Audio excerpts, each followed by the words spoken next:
I grew up loving the Animal Crossing and Harvest Moon type games, primarily on the GameCube, so Stardew Valley should be a slam dunk, right? Join me as I start my farm life with the most mixed I have felt about a video game in a very long time.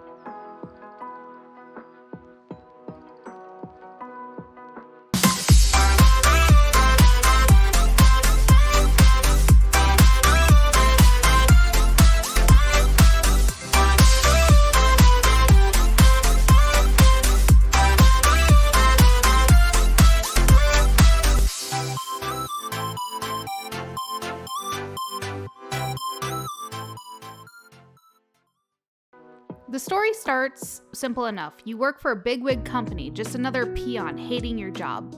Your grandfather has left you an envelope on what seems to be his deathbed, instructing you to open this letter when the world gets to be too much.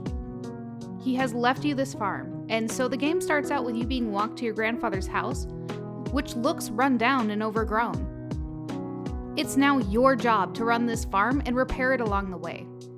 You chop logs, break rocks, till soil, plant seeds, to harvest crops to earn money. You can go out exploring to discover mine shafts and eventually start fishing. What seems to be one of the primary objectives at first is repairing the community center with some strange occurrences that seem to happen. With the help of the wizard, you understand what your role is, with a little bit of help with some drugs.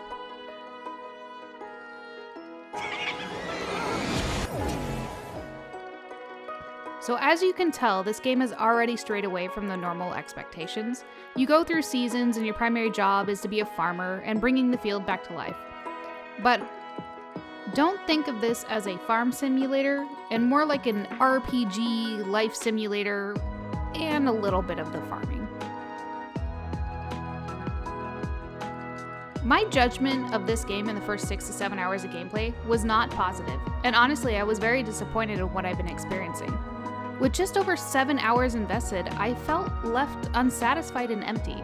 I know this game is supposed to resemble a farm-type life in which hard work is required, but after 7 hours, I expected to be able to make more progress than I had had.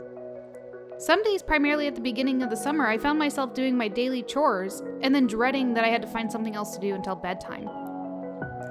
The dialogue between the characters in town is lackluster, despite the cute cutscenes. The charm is fleeting and often easily forgotten among the monotony that is your workday, making me not really care about developing relationships. The time restriction on these games has always been an issue, only from the standpoint that you're expected to run a farm, make friends with everybody, gather collectibles, and become a master fisherman, while your time ticks away in 10-minute chunks.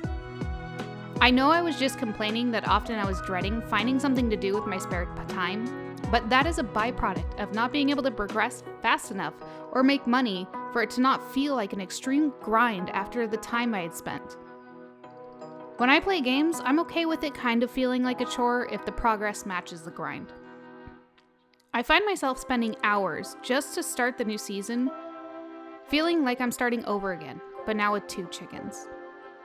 Maybe I haven't given the game enough time, or maybe once I get to a certain point, the game will start picking up.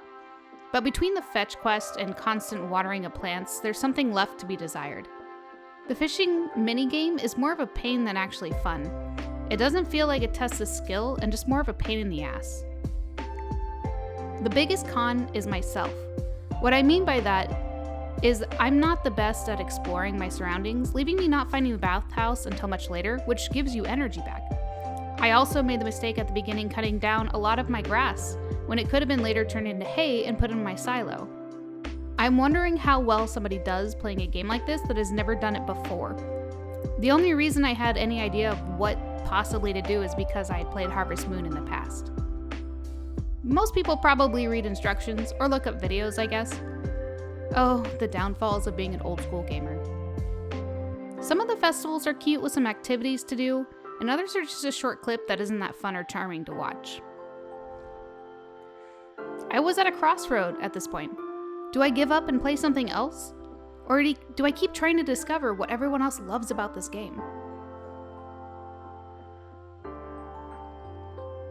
If you're a fan of games like Harvest Moon, then this game does a really good job of expanding on a lot of the things that Harvest Moon was missing. The ability to craft items, expand your farm, on what seems to be a much larger scale will keep you busy for quite a while. The one big redeeming factor so far has been the mines, which seems to be my favorite part so far. You have to find yourself through the mines, finding secret ladders to find the next level. Every once in a while, you'll find a chest with something really cool in it.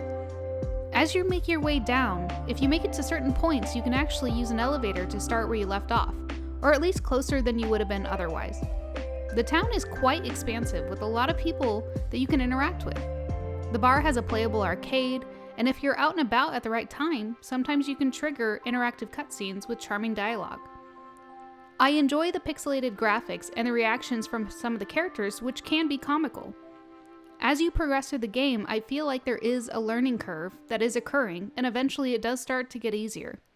From the fishing game to discovering where the iron is in the mines to finally making enough money to start developing the farm.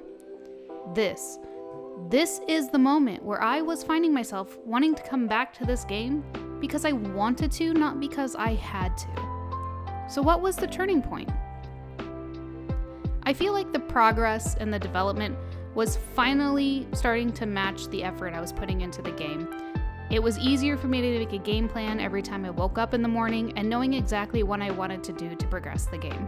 When starting a new game, I do not normally start with the thought of making a video, but I feel like sharing our experiences is an amazing way to start conversations in the community and hear others' experiences regardless if it's good or bad. I would really like to hear from people who enjoy this game. For someone who has never played this game and is considering taking this on, there's some things you need to take into consideration. You may need to put in about 10 hours before even knowing if it's a game for you. I would advise to cut this time down by watching some YouTube videos of some tips and tricks. For me, as an amateur digital farmer, some short tips from me would be, and take it with a grain of salt, try to get to the level 40 in the mines as quickly as possible. This is where you find iron, and that's how you can make sprinklers. Sprinklers will end up watering your crops, taking up less of your time. On the way down, make sure you gather up that copper so that you can upgrade your tools. At the beginning, plant one of your turnips and sell the rest to buy potato seeds, because they sell for more and sometimes they actually drop more than one potato. Watch the TV every day to check your luck, and then learn recipes, which I had not been doing at all. Better luck results in higher likelihood that you'll find the ladder in the mines to go down to the next level. The big question for me is how much time do I have to really put into this game to see it for what it is? This question is almost as hard as asking how many licks does it take to get to the center of a Tootsie Pop. 1, 2, 3.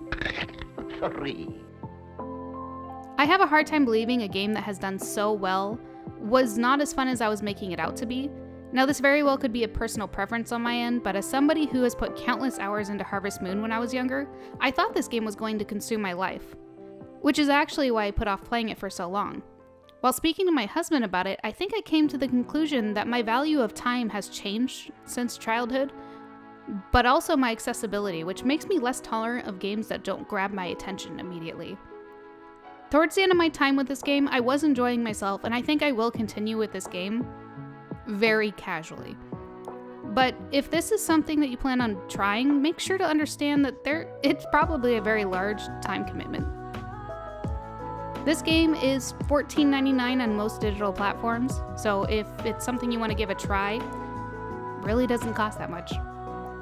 Thank you all so much for watching. Let me know what you've been playing down below. We are so close to 500 subscribers. Please, if you like the video, hit that subscribe button. But thanks for joining me, and I'll see y'all next time.